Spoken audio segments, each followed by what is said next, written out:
Good morning, everyone. Today I'm trying an IV Procaine Infusion. Wish me luck. I did not do any research on this whatsoever, and I was told that I couldn't drive home. So I have my friend Morgan picking me up today.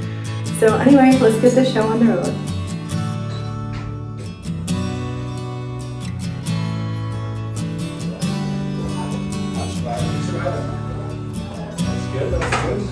Okay, see, now we're ready to roll, right? Can't be on the internet without like flipping like a front. I really been writing this all day. I'm like, you know what? I'm gonna hook this idea up just like without my jacket. It's like getting a little warm for me. It's hot in here.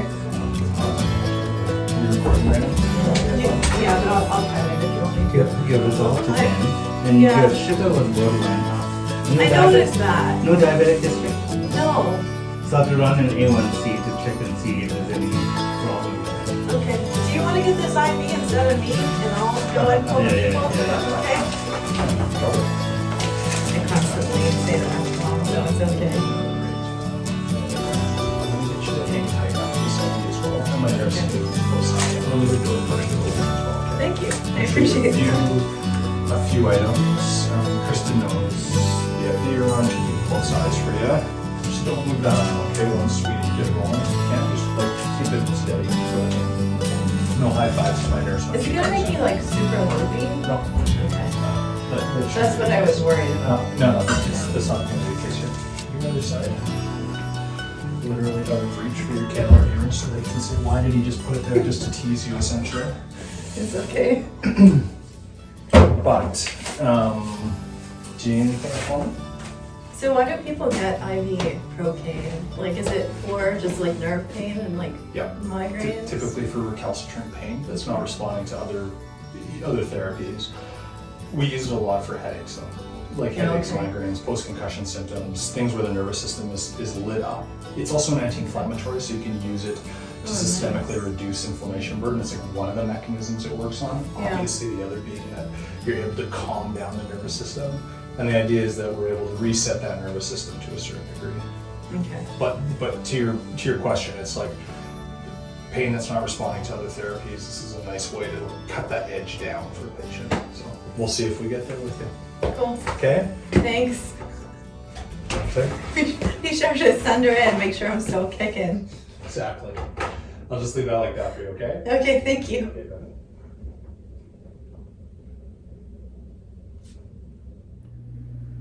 It's 2 weeks later. It's my second infusion. They're going to double the dose, or at least up it today. And yeah, come what may. My friend is coming to pick me up because I won't be able to drive after. And I have the bed all made and the house is clean, so the snacks are up in the loft as well. Titus says hello. He wants to be on the vlog again. He says hello. He's gonna give me kitty cuddles when I come home. And yeah. Let's go. Okay, so we are here at the infusion clinic, Innovations Health Clinic with Dr. Roth. I am set up with the second IV Procaine infusion. I've been set up for, would you say, like a half hour now? Give or take. Half hour. Haven't really felt anything, just feel a little bit flushed, a little sweaty. It just feels like saline though. There's nothing like crazy. I've been lightheaded all day, so that's not anything new. Maybe in a half hour or so I might feel something like a little loopy or lightheaded, and then it will go away. But yeah, I didn't really ask him if he upped my dose, which I probably should have, but whatever. It is what it is. I'll soon find out if he did or not. You can ask him on the next check-in. Yeah, I'm here with Morgan, if you want to show yourself on the...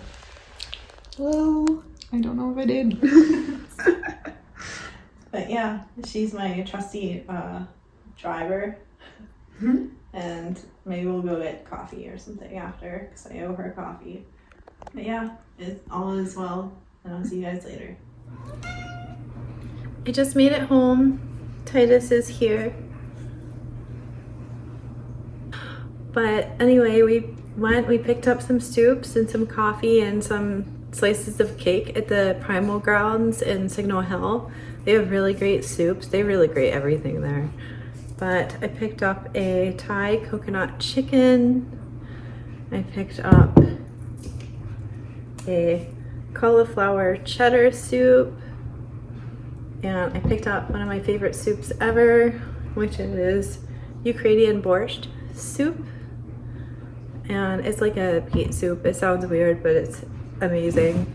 And yeah, I'm just gonna go lay down and go to sleep because I have a slight headache. This also happened the last time where I had a slight headache. Nothing crazy. I think it's just because I'm fighting the sedation, trying to stay awake. So I'm going to listen to my body and go lay down, and I'm gonna stop rambling now. So yeah, I'll update you guys in a few days, and then I'll upload this vlog and let you know how the IV Procaine infusions are. Anyway, I hope you're having a great day, and I'll see you later.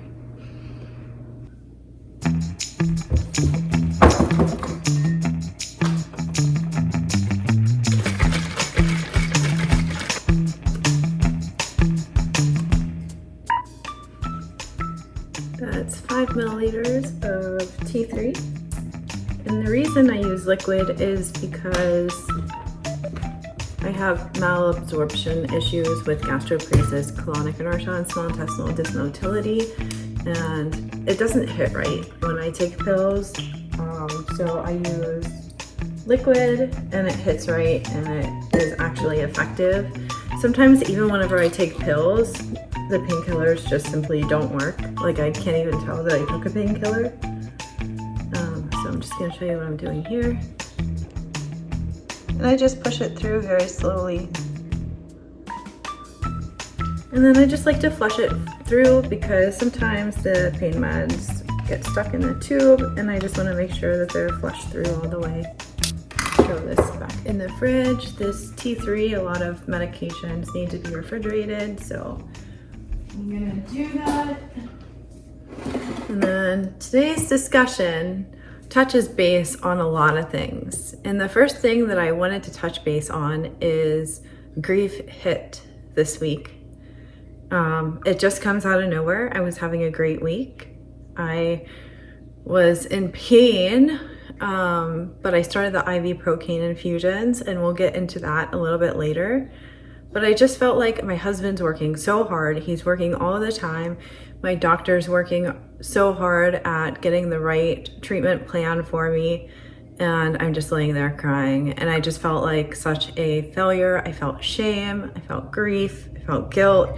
All the negative emotions kind of just happened all at once. It was quite the whirlwind, but I'm over that now. It's not to say that I'm cured or healed all the way. Of course, grief will come at its most interesting of moments. You can be having a great day and just in the car break down. So it is what it is. I got through it, and I don't know. I just wanted to discuss it with you guys because I realized that all of us are constantly adapting to life in general, not just chronic illness, and that can bring up a lot of emotions. And yeah, I know I'm not alone, and so I wanted to share my story with you.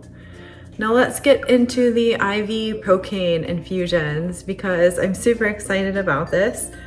I am in a group in Calgary, hEDS support group, and as far as I know, I'm the only one in there that's trying the IV Procaine infusions for nerve pain. And I've got to say, they're working. It's not a cure.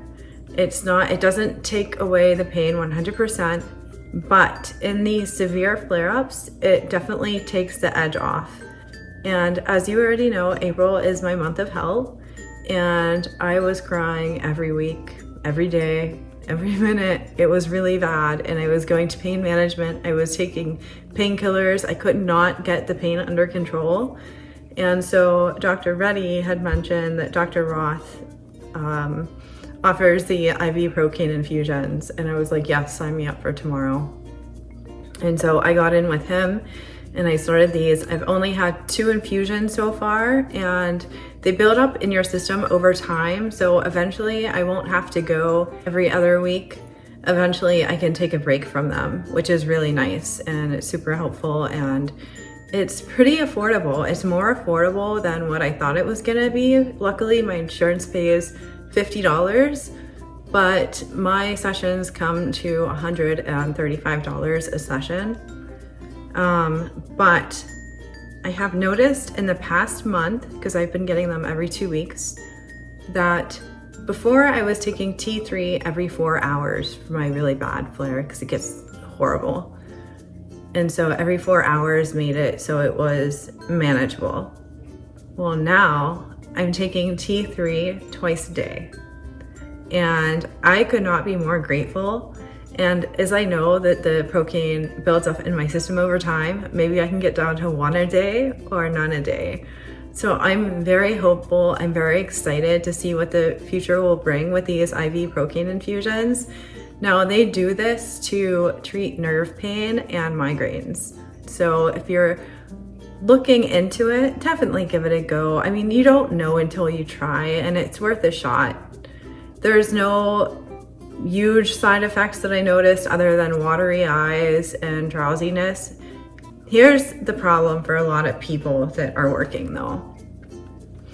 I'm super drowsy today. My Procaine infusion was on Wednesday, today's Sunday. I'm super drowsy for a good week, and then the pain starts to kick in again. So just keep that in mind. You won't be able to drive after your Procaine infusion, and probably for a few days later, or who knows, maybe the day after you will be able to drive. Our bodies just react to things differently. We all have different comorbidities and severities and symptoms and such. So it's just something to keep in mind. And also on the first day that I get the Procaine infusions, my eyes get super, super watery. And it might just be because I'm fighting the sedation. I'm not exactly sure. And my friend Morgan also said that my eyes were dilated. But other than that, I haven't noticed anything besides drowsiness and the migraines. But we also had barometric pressure changes on the days that I had my Procaine infusion. So that might just be a coincidence as well. And with my migraines, I've also noticed that taking migraine medication, I take sumatriptan, and if that doesn't kick in, then I take the Cambia. It actually works way more quicker and more efficiently, which is amazing, because sometimes Suma, it just doesn't kick in. I don't know if the migraines are getting worse. I don't think you can get used to that medication, so I think it's just my migraines have been getting worse. And so I took the Suma and it kicked in like within, I would say, half hour, and it worked way more efficiently, and I didn't have to take Cambia or anything after. And I'm so grateful for that. Like, I can't even tell you guys how excited I am for this treatment plan. I don't work, so it's the perfect time to try it out and see, you know, the side effects and everything else, and let you guys know my experience, because as far as I know, I'm the only one that's treating this for nerve pain. I will leave Dr. Roth's information in the description box below as well. He's a naturopath and he's located in Signal Hill. I'm not sure if he also goes to the southeast or not. That's a question that I would ask them. But yeah, I wanted to tell you guys, because it's, you know, it's so hard for us to find treatment plans sometimes. You know, I don't have to explain too much about how exhausting it can be and hopeless even it could be. So whenever you do find something that works, I just want to share it with the world, because it gives me hope, and hope, as we mentioned in the last vlog, is everything. So I hope this video finds you well. Another thing that I wanted to mention is I had a primary care visit last week and it didn't go great. And I wanted to share it with you guys because I think this topic in particular is very common and it's important to discuss. So I went in, I was gonna get a neurological exam, which I did do. They think my symptoms, my new symptoms, may not be EDS. I don't want to discuss it too much because I still think that EDS can cause them. But anyway, I'm going for a brain MRI in October along with my neck MRI they put those two MRIs together, thankfully, because otherwise I would be waiting a year for my brain MRI. So I go into the office room, the exam room. Sorry, I'm drowsy. I go into the exam room and I'm waiting for the intern to come in. He comes in and he starts doing the exam. He explains everything first. He was very polite. And the doctor kept coming in and out of the exam room. And she clearly stated multiple times that she was glad that the intern offered to do the exam because she didn't know what she was doing. Well, if you don't know what you're doing, then why did you book the neurology exam to begin? And anyway, she was running around so much that she tripped over a chair in the exam room during my exam. It was so unprofessional and so disrespectful for that intern to have to deal with her. I'm gonna bite my tongue. But so we get done with the neurological exam. There were a couple things, nothing major though, so we just kind of skipped over it. I'm not too worried about it. Otherwise, I definitely would have stood up for myself and said something, as you normally have to do nowadays, especially when you go to visits alone. I started describing my symptoms and I was like, well, maybe it's just EDS. And the intern smiled and he was like, the EDS, it doesn't cause these symptoms. He said EDS only causes hypermobility and stretchy skin. And I said, actually, no, you're wrong. It can cause all these symptoms and comorbidities, and everyone has different, it's a spectrum, everyone has different severities and so forth. And he started arguing with me. He could have used that experience to learn something and actually listen to the patient and put his ego aside.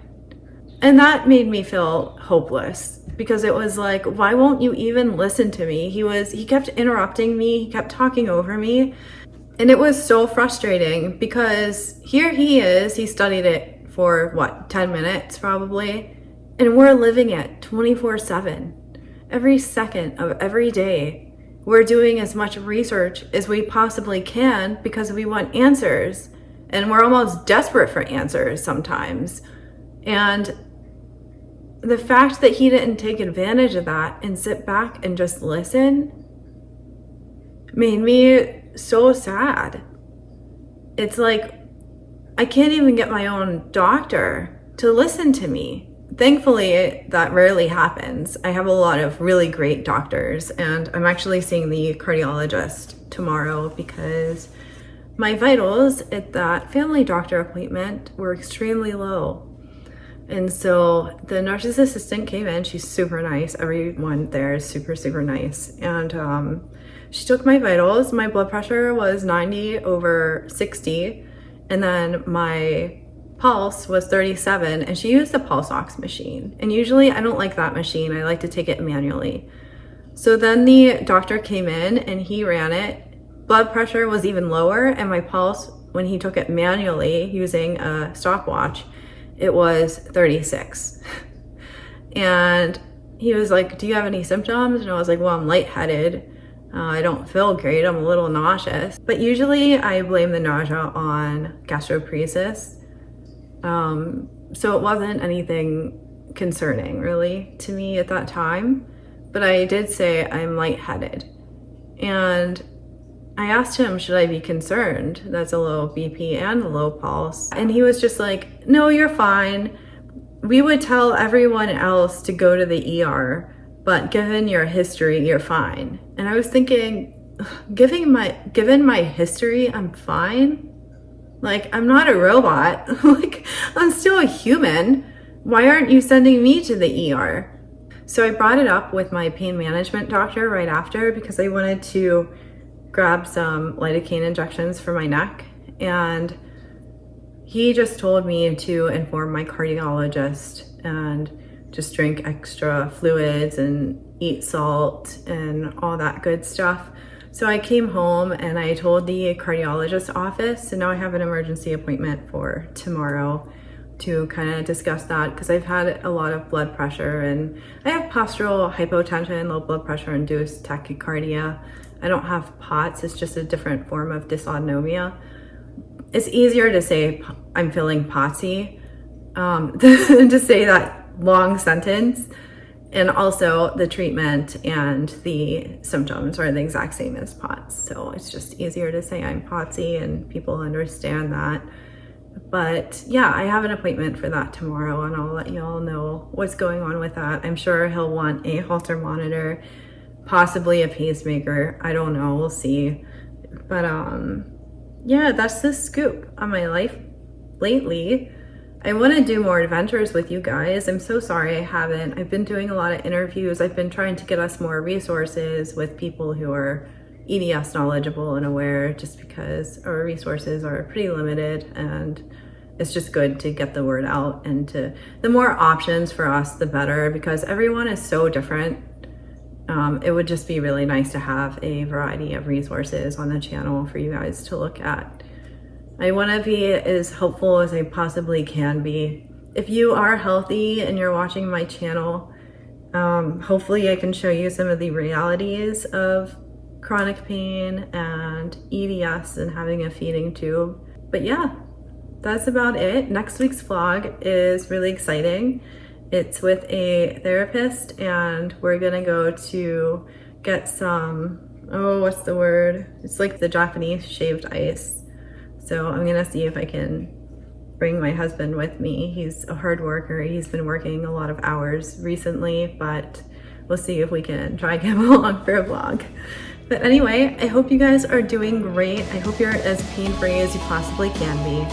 And I hope you always remember that you are indeed incurably awesome.